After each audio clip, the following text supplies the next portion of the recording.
നമ്മൾ ആദ്യ ഇന്നിങ്സ് ഇന്ത്യയുടെ കണ്ടപ്പോൾ 175 റൺസ് എന്ന സ്കോറിലേക്ക് ഇന്ത്യ ഒതുങ്ങുന്നു. അപ്പോൾ ഒരു ആശങ്ക ഉണ്ടായിരുന്നു ഇന്ത്യക്ക് മത്സരം ജയിക്കാനാവുമോ എന്നത്.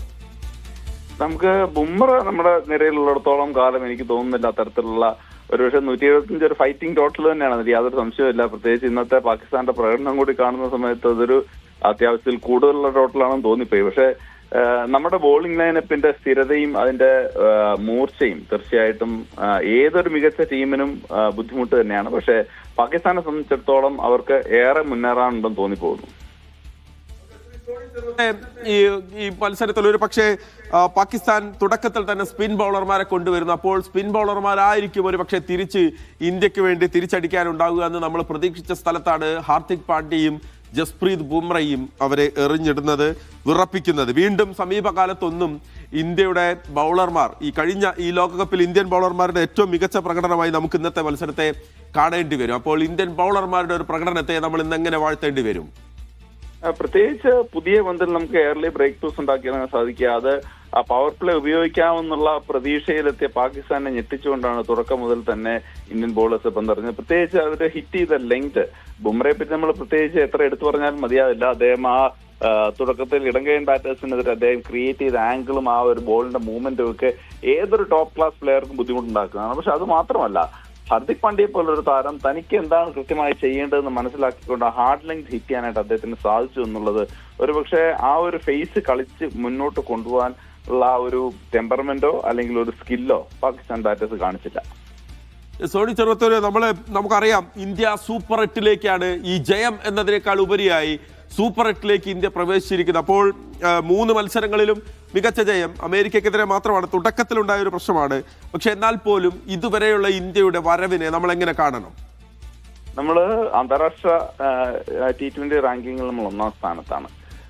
ഏതാണ്ട് 2022 മുതൽ നമ്മൾ T20 ലോകകപ്പിൽ തോറ്റിട്ടില്ല. അപ്പൊ അത്തരത്തിലുള്ള ഒരു ടീമിന് ഉതകുന്ന, അതിന് ചേരുന്ന ഒരു മികച്ച പ്രകടനം തന്നെയാണ് ടീം ഇന്ത്യയുടെ ഭാഗത്തുനിന്നുണ്ടായത്. അത് 1-2 ഇൻഡിവിജ്വൽസ് ജയിപ്പിക്കുന്ന കളി എന്നുള്ളതിനപ്പുറത്ത് എന്തെങ്കിലും പ്രത്യേകമായ സാഹചര്യങ്ങളിൽ നമുക്ക് കളി അടിച്ച് ജയിക്കാം അല്ലെങ്കിൽ നമുക്ക് എറിഞ്ഞു പിടിക്കാം എന്നുള്ളതിനപ്പുറത്ത് ഒരുപക്ഷെ മറ്റൊരു രാജ്യത്ത് മറ്റൊരു സാഹചര്യത്തിലേക്ക് പോകുമ്പോൾ പോലും അതിന് അഡാപ്റ്റ് ചെയ്യാൻ തക്ക ഒരു സ്കിൽ സെറ്റും ആ വെറൈറ്റിയും നമ്മുടെ ബോളിംഗ് ലൈനപ്പിനുണ്ട്. ബാറ്റിങ്ങിൽ അതിനുള്ള പരിചയ സമ്പത്തും പവറുമുണ്ട്. അപ്പൊ തീർച്ചയായിട്ടും നമ്മൾ നല്ല രീതിയിലാണ് തുടങ്ങിയിട്ടുള്ളത്. ഇതേ രീതിയിൽ മുന്നോട്ട് പോകാൻ സാധിക്കട്ടെ എന്ന് വിചാരിക്കാം. Okay, thank you Sony Cheruvathur. Harigovind, ഇതാണിപ്പോൾ നമ്മൾ ഈ ഇന്ത്യയുടെ ബാറ്റർമാർ ഇന്നിപ്പോൾ ഇന്ത്യയുടെ ബാറ്റിംഗ് അത് പറയുമ്പോഴാണ് നമ്മൾ ബൗളർമാരെ വാഴ്ത്തി പാടുന്നുണ്ട്. പക്ഷേ ഇഷാൻ കിഷന്റെ ഇന്നത്തെ ഒരു പ്രകടനം നമ്മൾ എടുത്തു പറയേണ്ടതാണ്. കാരണം ബാക്കി ബാറ്റർമാരെല്ലാവരും നിരാശപ്പെടുത്തിയ ഒരു സമയത്ത് ഇഷാൻ കിഷന്റെ ഒരു പ്രകടനമാണ് ഇന്ത്യക്ക് ഒരു ഭേദപ്പെട്ട സ്കോറിലേക്ക് അല്ലെങ്കിൽ ഒരു മികച്ച സ്കോറിലേക്ക് എത്താൻ സഹായിച്ചത്. അപ്പോൾ ഇഷാന്റെ ഒരു പ്രകടനത്തെക്കുറിച്ച് എന്താണെന്ന് പറയാൻ കഴിയുക?